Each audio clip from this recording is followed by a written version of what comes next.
우리는 이 요한 일서를 통해서 또 요한복음을 통해서 계속적으로 하나님의 사랑과 이 은혜에 대해서 말씀을 하십니다. 오늘 본문은 특별히 너희가 수직적인 하나님과의 관계가 형통하고 하나님을 사랑하는 관계라면 너의 이웃과의 관계, 이 수평적인 관계에도 동일하게 내가 너희를 사랑한 것처럼 너희가 너 몸을 사랑하고 너의 이웃을 사랑해야 된다라고 말씀합니다.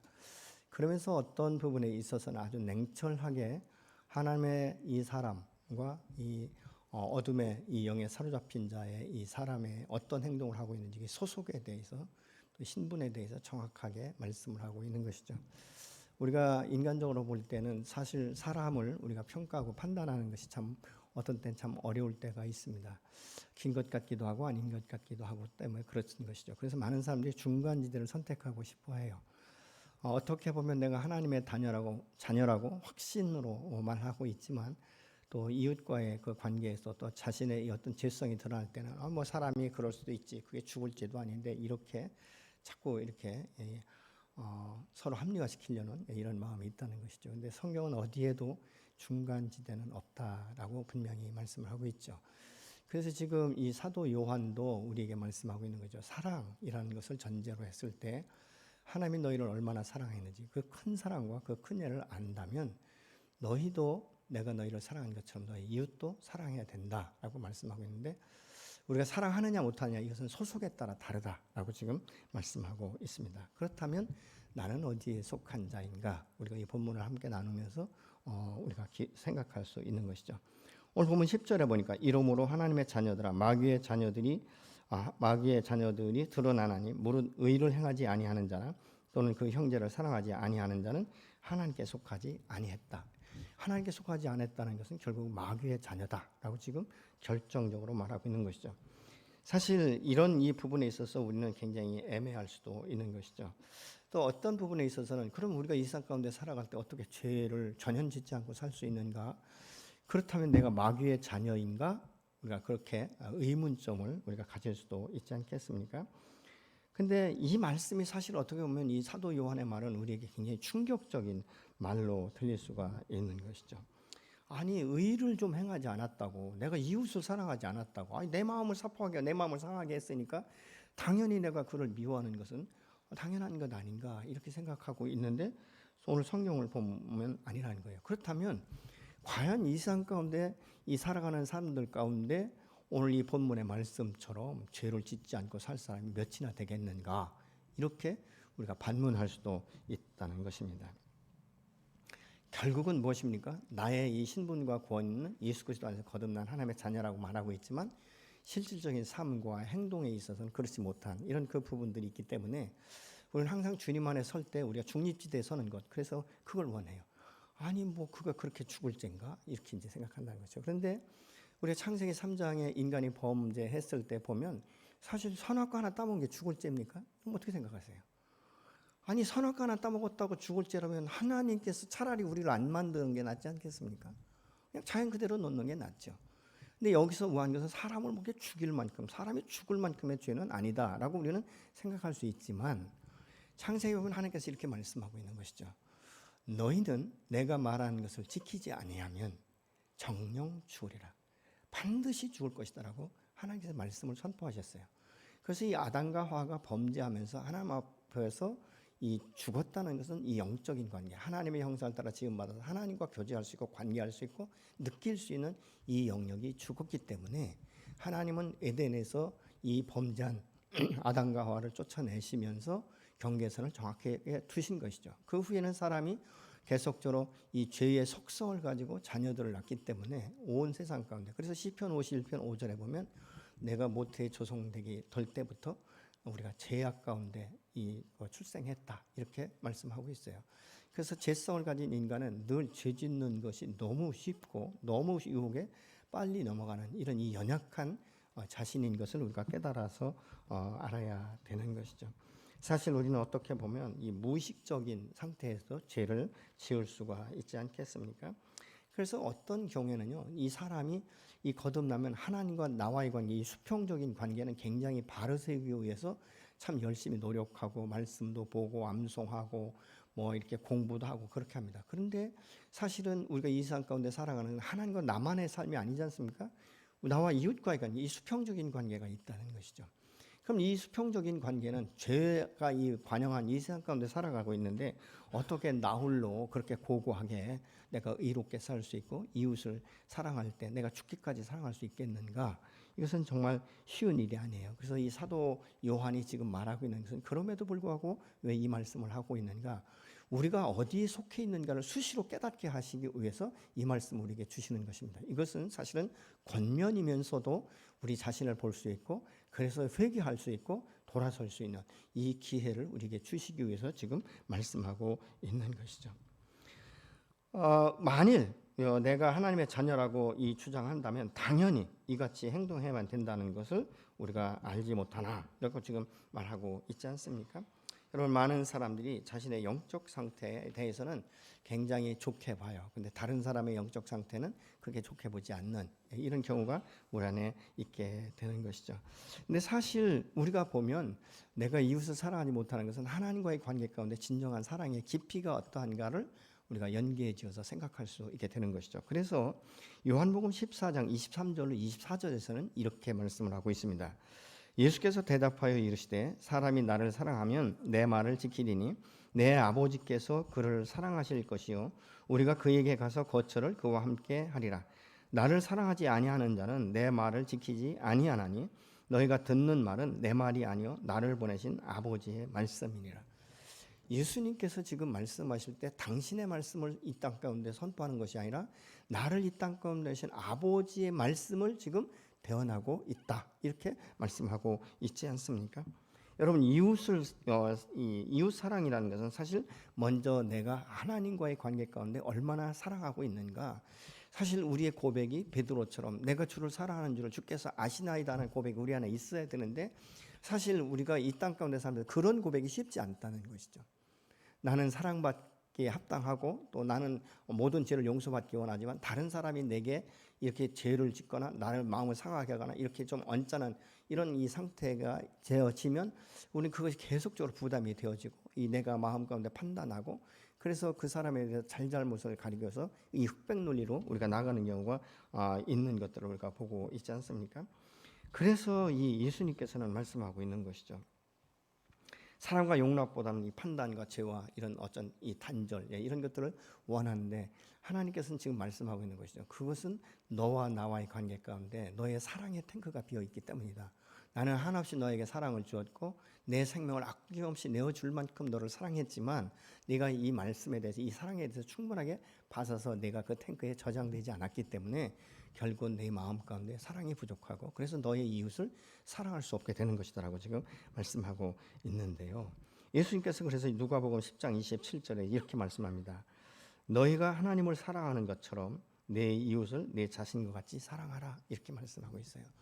하나님께서는 우리에게 분명히 말씀할 때 너는 무조건적으로 이웃을 사랑해야 된다 이것이 아니에요. 내가 너를 먼저 사랑하고 하나님의 사랑이 우리에게 부음받고 이것이 스며들고 적셔져서 이제 계속적으로 차서 올라오면서 내 배에서 생수강이 넘쳐나는 것처럼 우리의 사랑이 넘쳐갈 때 내 몸, 내 자신을 사랑할 수 있어요. 우리가 여러분 예수 안에 있고 예수 밖에 있고 간에 자기 자신을 사랑하지 못하는 사람들이 얼마나 많은지 몰라요. 그래서 자기를 학대하고 자기를 아주 별 볼 일 없는 사람처럼 그렇게 취급하는. 그래서 이미 예수 믿고 하나님의 자녀의 신분과 권위가 주어졌는데도 불구하고 여전히 하나님의 관점에서 자기 자신을 보지 못하고 세상적인 관점에서 자기의 관점에서 자기를 보면서 굉장히 작은 아주 작은 자기로 보는 이런 그 모습을 보고 있는 것이죠. 어저께인가요? 제가 TV를 보는데 이런 말을 하더라고요.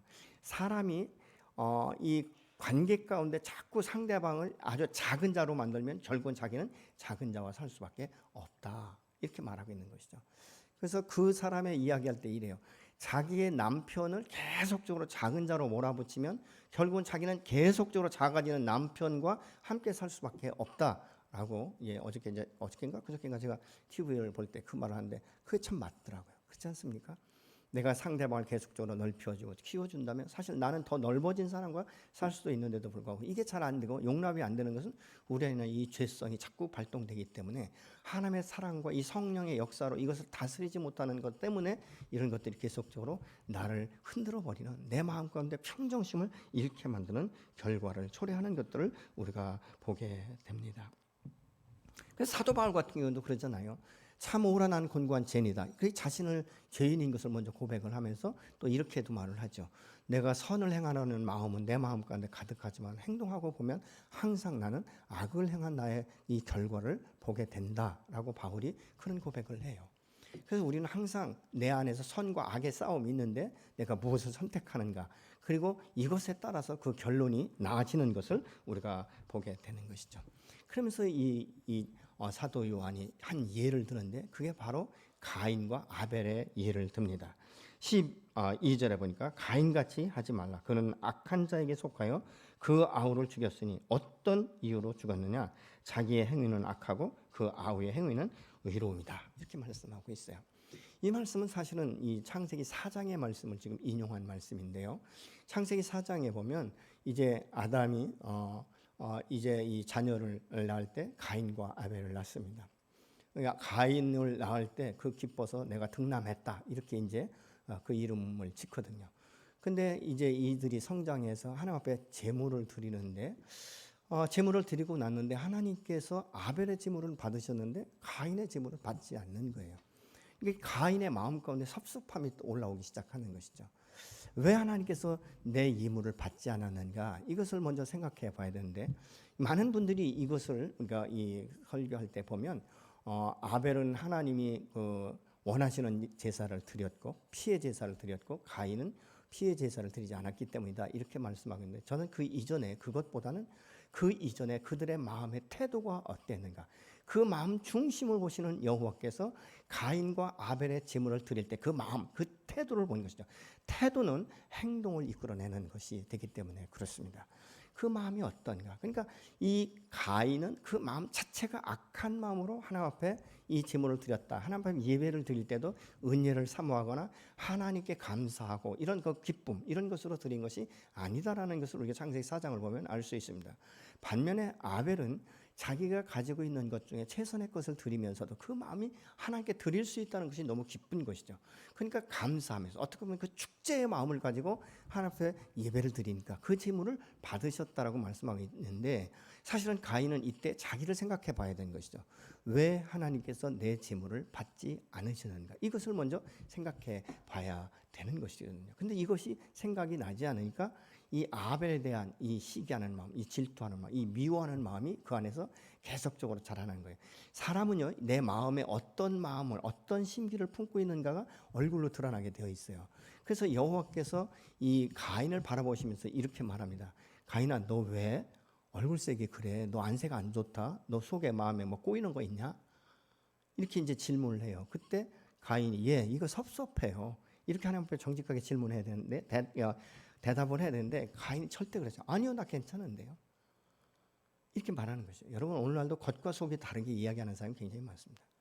속에는 아주 악한 마음, 아주 날카로운 칼을 가지고 있으면서 말이나 얼굴과 이런 태도는 전혀 아닌 것처럼 가면을 쓰는 경우가 있는 것을 우리의 주변 가운데 볼 수 있지 않습니까?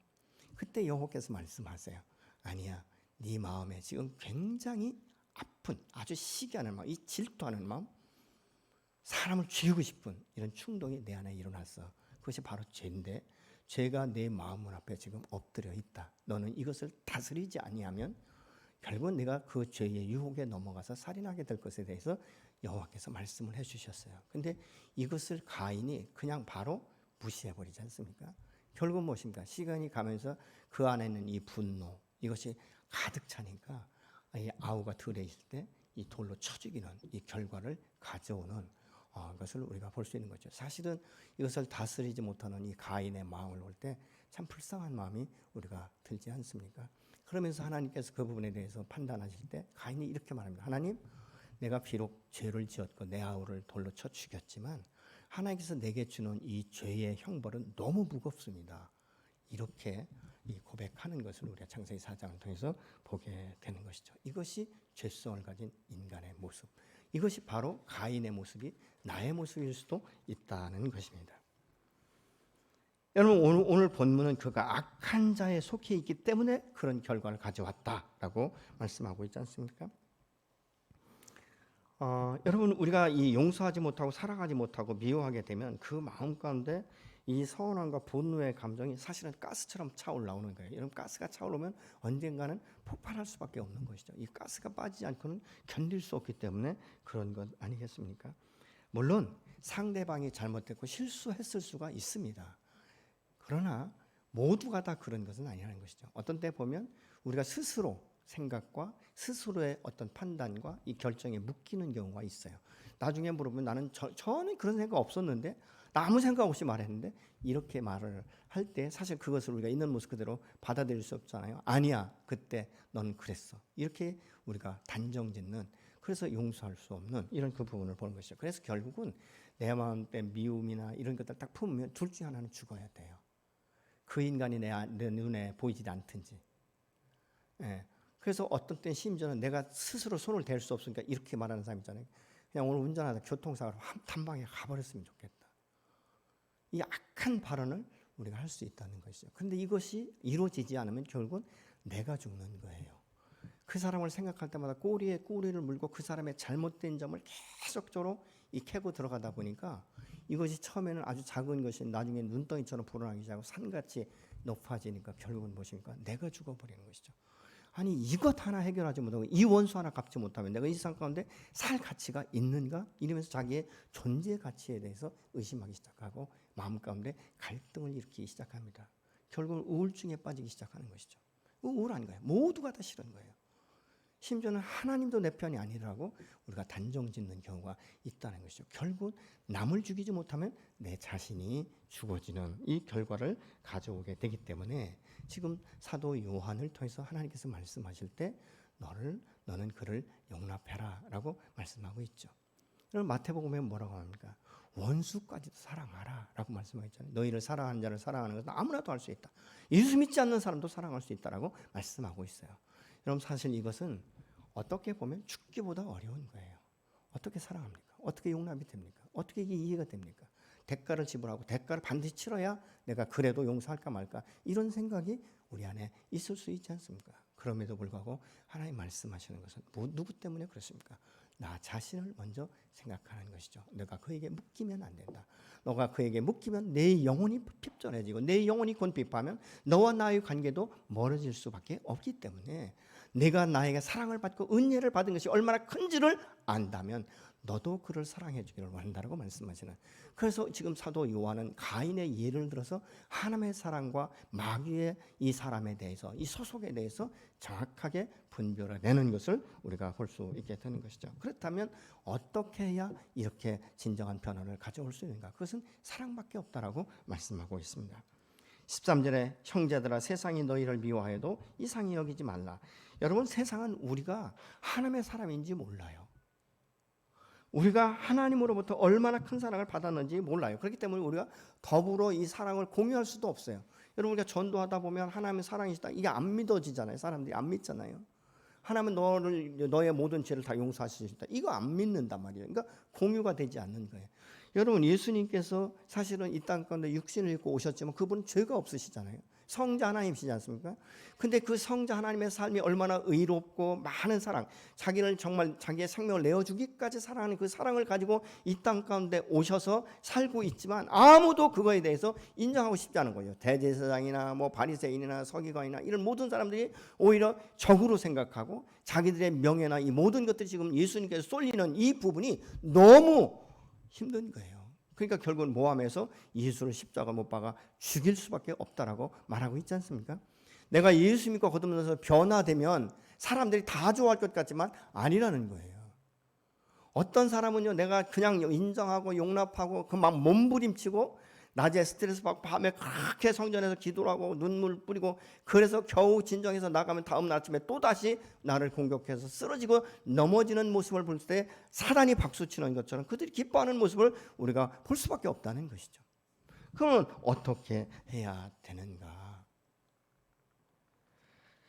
여러분, 예수님을 미워했다면 사실 우리 미워하는 건 아무것도 아니지 않겠습니까?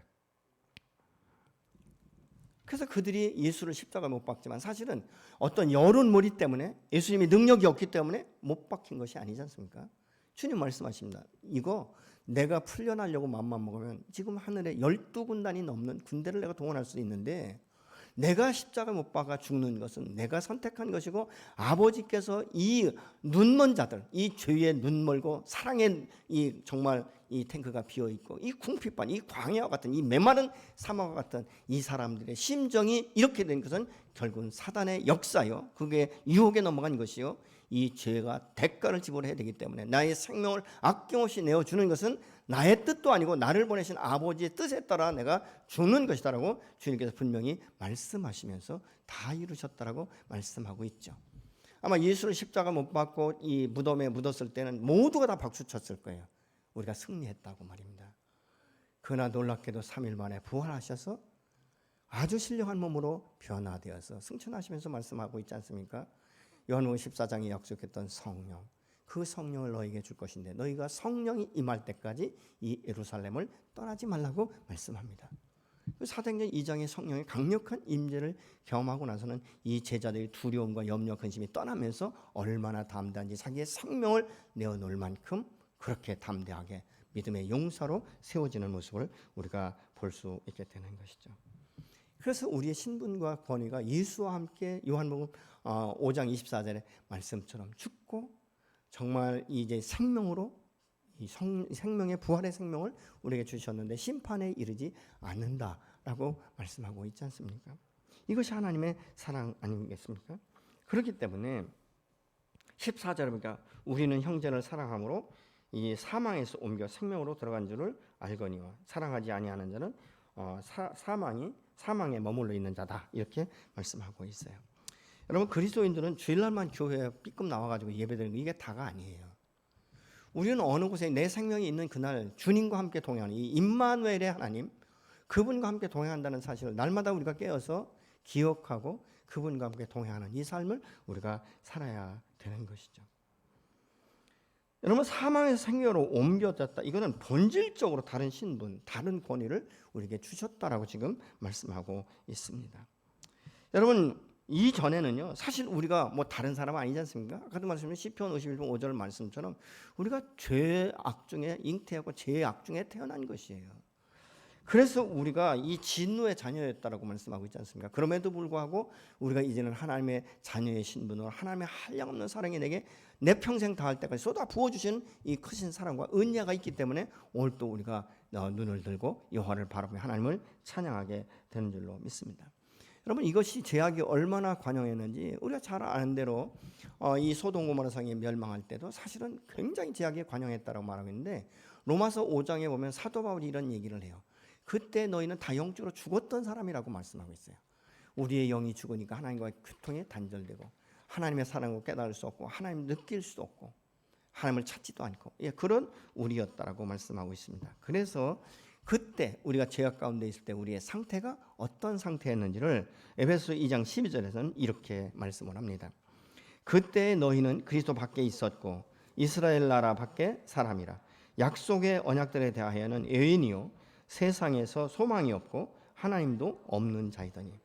여러분, 이것이 죽음의 상태를 특징 지어주는 결론이다라고 우리가 볼 수 있게 된 것이죠. 그럼에도 불구하고 우리를 살리신 이 하나님의 사랑, 십자가에 죽기까지 자신을 아낌없이 내어주신 그 예수 그리스도의 사랑으로 우리가 지금 사망에서 생명으로 옮겨졌다라고 말씀하고 있어요. 그래서 이 에베소 2장 1절에 보면 그럼에도 불구하고 우리를 하나님께서 어떻게 구하셨는가? 그는 허물과 죄로 죽었던 너희를 살리셨다. 예수 그리스도의 생명이 우리를 살리신 줄로 믿으시기 바랍니다.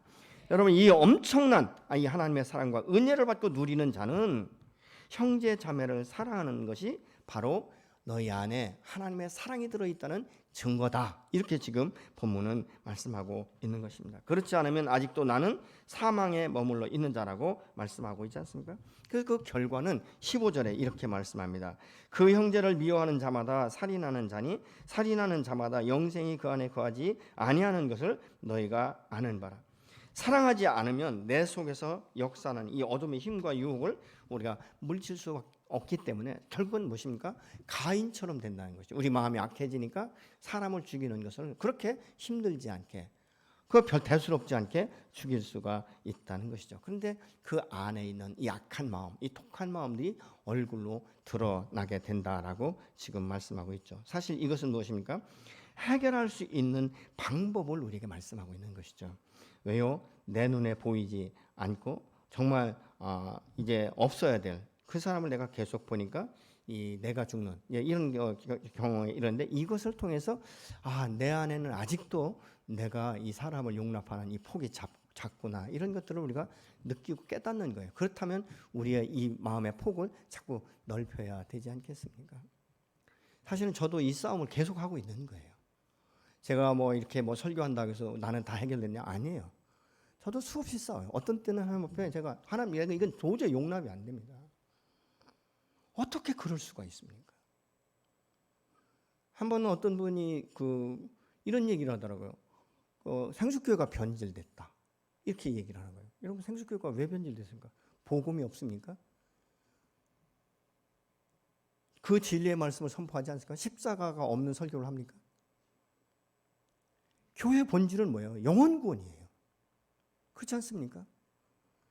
제가 그분을 만나보려고 여러 번 전화도 하고 여러 번 문자도 날렸지만 여전히 연락이 안 되는 거예요. 얼마나 제 마음건데 고통스러운지. 근데 결국은 제가 그를 축복하면서부터 제 마음이 풀어지기 시작하더라고요. 그러면 모두가 다 완전하니? 아니에요. 저는 지금도, 죽을 때까지도 이 부분은 제 안에서 상존하면서 항상 두 마음을 가지고 전쟁을 치를 거예요. 치열한 전쟁을 치를 거예요. 그러나 내가 무엇을 선택하느냐? 나의 힘으로, 나의 의지로, 내 노력으로는 될 수 없지만 성령의 도우심으로 할 수 있기 때문에 우리가 성령 앞에 나가 구하는 것 아니겠습니까? 주님, 내 힘으로, 내 능력은 도저히 감당할 수 없사오니 주님, 당신의 도우심이 100% 필요합니다. 절대적으로 필요합니다. 나를 도와 주십시오. 우리 그렇게 주님 앞에 올려드리면서 기도하는 것이죠. 왜요? 내 자체가 얼마나 연약한지를 알고 있기 때문에. 그래서 우리가 하나님 앞에 나가서 기도할 수밖에 없는 것입니다. 여러분, 하나님은 내가 너희를 사랑한 것 같이 서로 사랑하라고 지금 말씀하고 있지 않습니까? 하나님이 나를 사랑하시는 것처럼 사실 그도 하나님이 동일하게 사랑하고 계세요. 그렇기 때문에 주님께서 우리에게 부탁하시는 거예요. 서로 사랑해라. 너 자신을 먼저 사랑하고 너희 이웃을 사랑하는데 내가 너희를 사랑한 것을 생각해라. 너가 죄인 되었을 때, 내가 영적으로 죽어 있을 때, 나와 관계하지 못할 때, 너의 인생이 답답하고 꼬일 때도 누구 하나 의지할 수 없을 그때에 내가 너를 붙들었고 내가 너를 일으켰고 내가 너를 사랑해 너의 영혼을 나의 자식의 핏값, 생명의 핏값으로 아낌없이 내어주고 내가 너를 구속하여서 너를 존귀한 나의 아들로 딸로 삼지 않았느냐. 내가 너를 너의 인생 끝날까지 지키리라고 말씀하는 거예요. 내가 언제든지 너를 도와주겠다라고 말씀하고 있죠. 그래서 우리는 그들을 품을 수밖에 없는 것이고 그들을 하나님 앞에 올려드릴 수밖에 없는 것이고 그들을 축복할 수밖에 없는 것이죠. 근데도 왜 이게 안 되는가? 아직도 내가 살아있다는 것입니다. 갈라디아 2장 20절처럼 내가 예수 그리스도와 함께 십자가 못 박혀 죽고 그런즉 이제 내가 사는 것은 나를 위해서 나를 사랑하서 나를 위하여 자기 몸을 버리신 예수 그리스도가 사는 것이다. 이것이 우리 안에 전제가 되어질 때에 비로소 내 자신의 이 은혜, 하나님과 받은 은혜와 내가 얼마나 연약한지, 구속받을 수 없는 내가 구속받다는 이 사실을 우리가 볼 수 있는 것이죠. 그래서 주님께서는 말씀하는 거예요. 16절에 그가 우리를 위하여 목숨을 버리셨으니 우리가 이로써 사랑을 알고 우리도 형제를 위하여 목숨을 버리는 것이 마땅하니라. 여러분, 나는 하나님의 독생자 예수 그리스도 십자가에 아낌없이 못 박을 만큼 내가 완전해서 내가 의로운 사람이기 때문에 내가 죄가 없는 사람이기 때문에 오셨나요?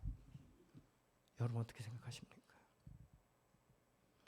한번 미국에서 어떤 목사님이 집회를 하는데 여러분 안에 죄가 있다고 생각되면 앞으로 나오십시오. 그랬더니 9살 먹은 애가 손들고 나오더래요.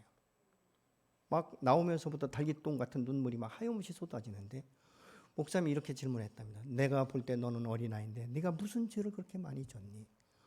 그랬더니 이 아이가 말하기를, 목사님, 저는 어머니의 말씀을 너무 순종하지 않았습니다.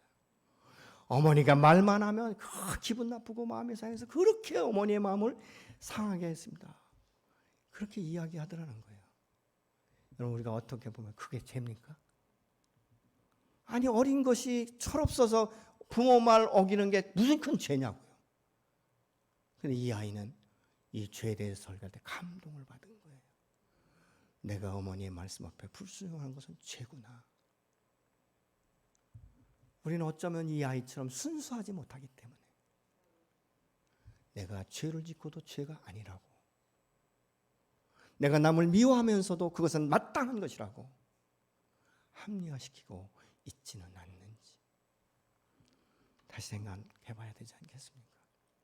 어떻게 원수 사랑할 수 있어요? 전 못할 것 같아요. 그걸 하는 분도 있잖아요. 여러분, 손양한 목사님을 기억하십니까? 그분은 자기의 두 아들을 죽인 한 사람을 양자로 받아들이고 그를 용서하고 그를 사랑하고 그를 축복해서 결국 그가 목회자로 서지 않습니까? 내 아들을 죽이기까지 한 그 장본인을 내 눈에서 보이지 않고 쳐내달라고 하나님 앞에 기도하지 아니하고 그를 받아서 그를 용납하고 그를 사랑하고 그리고 그를 축복하고 세워서 목회자로 세우는, 여러분, 저는 그 양자된 그 목사님을 생각할 때마다 너무 고통스러울 것 같아요. 때로는 그 아버지 손양한 목사를 생각할 때마다 무슨 생각을 했을까요? 이건 인간이 줄 수 있는 사랑이 아니다. 하나님 아버지의 사랑이라는 것을 철저하게 깨달았을 거예요. 그가 목회하며 무슨 설교를 했을까요? 하나님의 사랑에 대해 설교할 때 얼마나 가슴이 미어지고 가슴을 찢으며 그 설교를 했을까요? 여러분, 우리는 할 수 없어요. 그러나 손양은 목사처럼 성령의 도심으로, 성령의 역사하심으로 그 하나님의 크신 사랑이 얼마나 큰지를 알 때에 나 같은 죄인 살리신 주 은혜에 놀라워 내가 그를 사랑할 수밖에 없는 나의 모습을 볼 수 있지 않습니까? 우리 잘 아는 대로 마태복음 18장에 보면요, 21절 이하에 보면 베드로가 예수님 앞에 나와 이렇게 질문합니다. 주님, 내게 잘못한 사람을 7번쯤 용서하면 될까요? 그때 주께서 말씀하시라, 아니 7번씩 70번이라도 용서해라 라고 말씀을 합니다. 그러면서 또 이렇게 말씀을 이어가죠. 한 임금이 이제 마지막으로 이 재판을 하는데 이 1만 달란트 빚진 자를 불러들여서 너 빚을 갚아라. 근데 이 임금이 생각할 때 도저히 개인이 돈 벌어서는 평생을 벌어도 갚을 길이 없는 거예요. 그러니까 네 아내 팔고 네 자식 팔고 네 재산 다 팔고 그래서 이 빚을 최대한 다 갚으라고 이야기합니다. 그때 이 사람이 아주 무릎을 꿇고 쌀쌀 빌죠. 아마 눈물 흘리면서 이야기했을 거예요. 제발 조금만 참아주시면 내가 최선을 다해 내 평생 내가 뼈가 부서지는 한이 있어도 이 돈을 반드시 갚겠습니다 라고 했을 거예요. 그때 이 임금이 그의 모습을 보면서 너무 긍휼히 여기는 마음, 이 불쌍한 마음이 생겼어요. 그래서 알았어, 그러면 내가 1만 달란트 없는 걸로 해줄게. 그래서 탕감을 받았어요. 여러분, 말이 그렇지 1만 달란트 평생 내 처자식 다 팔아도 갚을 수 없는 이 빚을 단번에 아무 조건 없이 여러분 탕감 받았다면 얼마나 많이 기뻤겠어요. 저는 볼 때 기뻐서 춤을 추며 막 나왔을 것 같아요. 막 노래를 부르면서 나왔을 것 같아요. 근데 노래 부르고 나오다 보니까 기분 나쁘게 자기에게 100대를 진 사람이 딱 보이는 거예요. 가서 멱살을 탁 잡고 너 왜 빚 안 갚아? 근데 그때 이 100데나리온 이 그 빚진 자가 무릎을 꿇고 계속 이야기하는 것이죠. 좀만 기다려라. 내가 반드시 갚을 것이다. 이 용납이 안 되는 거예요. 그래서 감옥에 갖다 집어넣습니다. 근데 옥졸들이 생각하니까 이건 너무한 거예요. 아니 듣지 않니 자기는 1만 달란트 탕감을 받았는데 100데나리 그것도 안 갚는다고 내배째라 이것도 아니고 갚겠다는데 기다리라는데 옥에 넘겨? 이건 너무 심하다. 그래서 임금에게 가서 이야기하잖아요. 여차저차해서 지금 100데나리 빚진 자를 그가 감옥에 집어넣었습니다. 임금이 다시 부릅니다. 그래서 이렇게 말씀해요. 마태복음 18장 35절을 한번 같이 보시겠습니다. 너희가 각각 마음으로부터 형제를 용서하지 아니하면 나의 하늘 아버지께서도 너희에게 이와 같이 하시리라. 예, 그래서 다시 그 1만 달란트 빚진 자를 감옥에 집어넣는 이 결과를 초래하는 것이 무엇입니까? 자기가 그렇게 말로 표현할 수 없는, 도저히 인간으로 상상할 수 없는 빚을 탕감받았는데도 불구하고 그 100대는 사실은 별거 아니거든요. 그 열심히 일하면 100대는 갚을 수 있는 거예요. 처자식 팔지 않아도.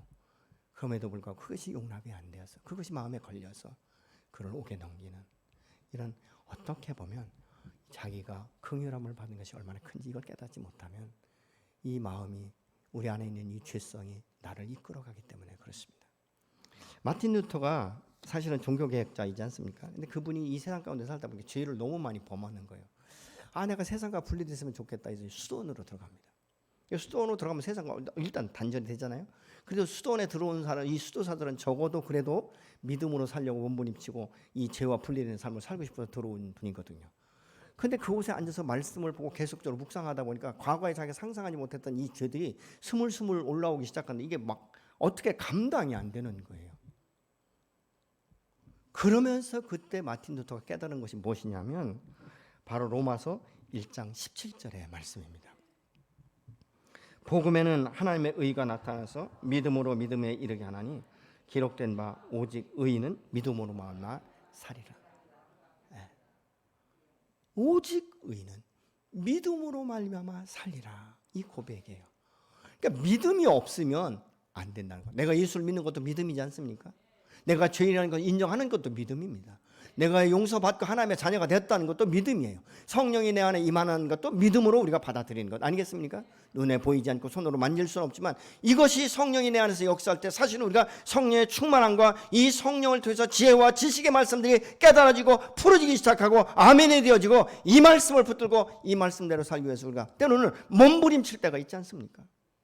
내가 죄를 지을 때 회개하면 용서하신다는 이 말씀, 이것이 믿어지기 때문에 우리가 죄에 대해서 고백하는 것 아니겠습니까? 그래서 이 마틴 루터가 이 신득이를 깨닫고 난 후에 자기의 생명을 걸고 종교개혁을 하는 것입니다. 여러분, 이것이 바로 예수 안에서 사랑받고 믿음 안에서 거듭난 사람의 모습인데 이게 뭐 하루아침에 이루어지는 것 아니에요. 그렇기 때문에 내가 오늘 또 사람을 미워할 수 있고 갈등을 가질 수 있고 용서가 안 될 수 있고 그렇게 내가 믿음으로 선포할 수도 있어요. 그러나 이런 과정을 통해서 하나님은 우리를 연단시키시고 다듬어 가시고 하나의 아름다운 작품, 당신이 나를 이때 모태 조성하기 전부터 나를 계획하셨던 그 모습으로 우리를 바꿔가시고 이루시고 성취하여 주셔서 나는 너를 볼 때마다 기쁘고 내가 감동이 된다. 때로는 그렇게 말씀하시죠. 참 고맙다. 내가 이런 지경에서 그렇게 그 일을 그를 용납할 수 있고 그를 정말 믿음으로 풀어주고 축복하는 이 모습을 볼 때 내가 자랑스럽다, 고맙다 이렇게 말씀하시지 않겠습니까? 여러분, 예수 그리스도 안에 거듭난 사람은 이제 어둠에서 빛으로 나온 자들이에요. 그 빛 대신 주님과 따라가는 것은 쉽지 않죠. 그러나 한 걸음 한 걸음 나가는 것은 내 안에 부활의 생명이 있기 때문에 그렇습니다. 형제 자매 하나를 용서할 수 없어 고통을 느끼면서도 내려놓지 못하는 자신의 모습이 얼마나 나약한지 그 자체를 주님 앞에 올려놓고 고백하는 것이죠. 나는 이렇게 연약한 자입니다. 그래서 우리가 주님 앞에 나아갈 때 주님이 내 마음을 그렇게 주님 앞에 부르짖게 하시면서 그를 만지시고 그를 세우시고 이후에 보면 그가 다시 새롭게 거듭나고 때로는 그것을 깨닫게 하셔서 내게 와서 용서를 구하는 경우가 허다하게 많은 것을 우리의 삶 가운데 경험할 수 있지 않겠습니까? 여러분 어떻습니까? 여러분 마음 가운데 아직도 혹시라도 묶임이 있는 자가 있습니까? 그렇다면 이 시간 힘들지만 주님 앞에 올려드리면서 그걸 풀어놓아야 내 상한 마음이 풀어지는 거예요. 더 이상 그를 묵상하거나 그를 향하여 내가 자꾸 삿대질하면서 내 마음 가운데 고통을 쌓아가는 일이 없으시기를 예수로 부탁을 드리고 축복합니다. 저는 수십 년 목회를 하면서 정말 별의별 사람 다 만나죠. 그러면서도 아직도 깨어지지 않는 부분이 있어요. 아직도 힘든 부분이 너무 많아요. 그래서 매일 주님 앞에 나가 무릎을 꿇을 수밖에 없는, 어떻게 보면요 참 염치도 없다 이런 생각이 들 때가 한두 번이 아닙니다. 그러나 그럼에도 불구하고 내가 죽어질 때 갈라디아서 5장의 말씀처럼 성령의 열매가 내 안에 맺히기 시작하고 비로소 예수 그리스도의 이 성품이 조금씩 나도 보이지 않게 닮아가는, 이루어가는 나의 현주소를 발견할 수 있게 되는 줄로 믿습니다. 여러분, 이 시간 주님 앞에 나가 함께 기도하고 싶어요. 나는 지금 어디에 소속되어 있는가? 하나님의 자녀인가? 마귀의 자녀가 하는 일을 내가 대행하고 있는가? 이것은 좀 보시면서 주님 앞에 나아가는 하나님의 그 크신 사랑과 은혜가 어떤 것을 다시 한번 기억하면서, 내가 관계에 묶임이 있다면 하나님 나는 힘들지만 당신의 말씀에 의지해서 이 시간 그를 십자가 앞에 내려놓습니다. 그의 영혼을 받으시고 그를 축복하시고 내가 그를 품고 사랑하고 인내하며 축복할 수 있는 믿음도 더하여 주옵소서. 그렇게 좀 올려드리고 싶지 않습니까? 이 시간 좀 함께 기도하고 싶습니다. 하나님의 사랑이 여러분 안에 한량없이 밀려들고 내가 너를 어떻게 사랑했는지, 나의 아들의 생명을 아낌없이 내가 너에게 내어줄 때에 내가 너에게 얼마나 큰 기대감을 가지고 있었는지, 그리고 오늘 또 나는 너의 마음을 보며 너를 축복하고 너를 내 사람으로 나의 아들의 인격과 성품을 닮아가는 자로 세우기 원하신다라고 말씀하시며, 조금도 변화없이 한량없는 사랑, 예수를 십자가에 못 박았던 그 사랑을 오늘도 부어주시는 그 사랑의 주님 앞에 나아가 함께 고백하며 올려드리시기 바랍니다. 기도하시겠습니다.